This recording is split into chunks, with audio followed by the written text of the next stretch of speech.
Hi guys, maghahanap tayo ng makakain. Alam mo saan ako titingin ng pakainin. Tapos ayun nga, nagpunta ako sa kapitbahay, which is mga kamag-anak din namin. Tapos ayan guys, nagsasalita ako dyan, kaso tinanggal ko na lang yung volume niya kasi yung mama ko ingay-ingay dyan sa background, kaya hindi ko na sinama, i-voice over ko na lang. Diyan is sinabi ko lang na nakikain kami sa kapitbahay. Tapos ayan, pinakita ko lang yung mga handa nila, which is Shanghai asado tsaka chicken teriyaki. Ayan, sobrang sarap nga ng asado dyan. Nakarami ako dyan guys. Kung alam nyo lang, sobrang sarap talaga. As in. Dahil nga naghahanap tayo ng pagkain. Tapos sakto, tinawag na din kami para kumain sa kabila.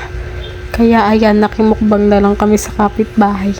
Kasama ko din yung pinsan ko dyan, tsaka yung ibang tita. Tapos biglang dumating itong isa kong pinsan na busy sa ACADS niya.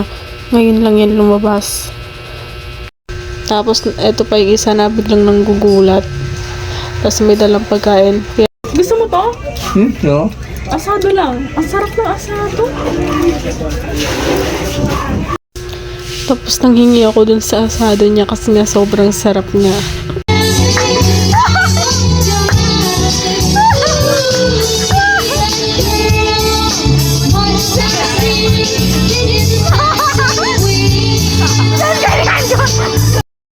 Tapos dito nga, grabe nga yung tawa namin kay Tito kasi nagsisimula pa lang kami. Grabe na yung pagkalasing niya.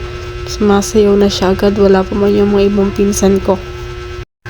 Tapos maya maya nagsidating na din sila pa konti-konti. Ayan, ni-start na namin dyan yung inuman. Nagtimpla na.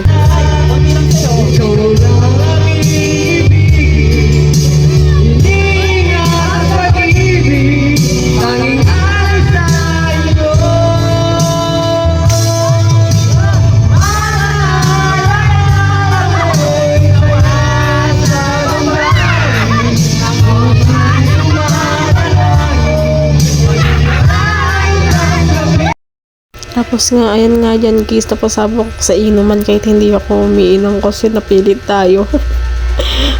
Grabe nga yung pangamoy ko dyan sa alak kasi sobrang baho niya. O talagang maarte lang ako, kaya ganon.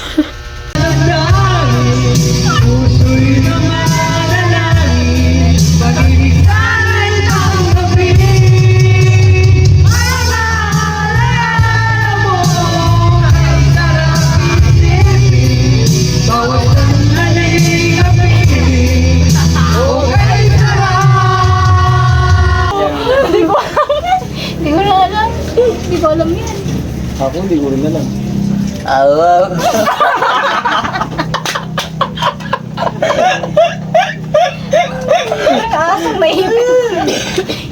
Tapos dito guys, naglaro lang kami.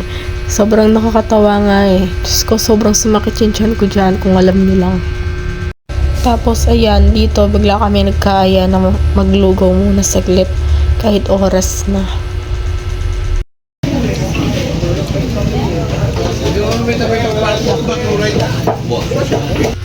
Tapos ayun guys, nagpahinga lang kami saglit dyan, tapos na kami kumain.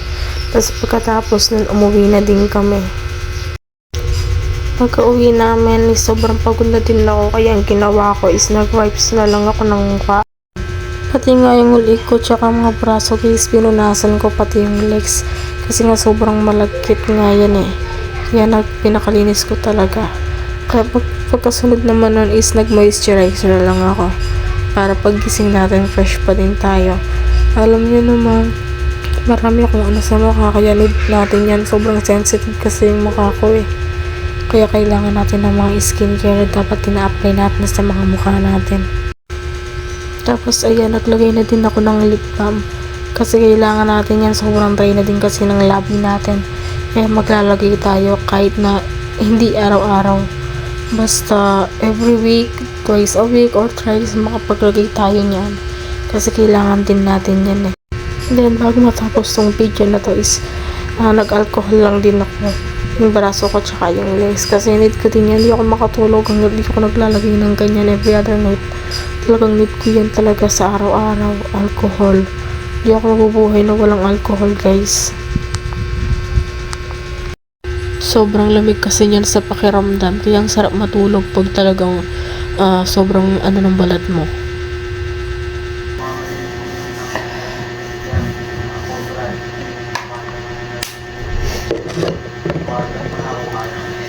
Yun lang guys. Thank you. Hanggang sa muli.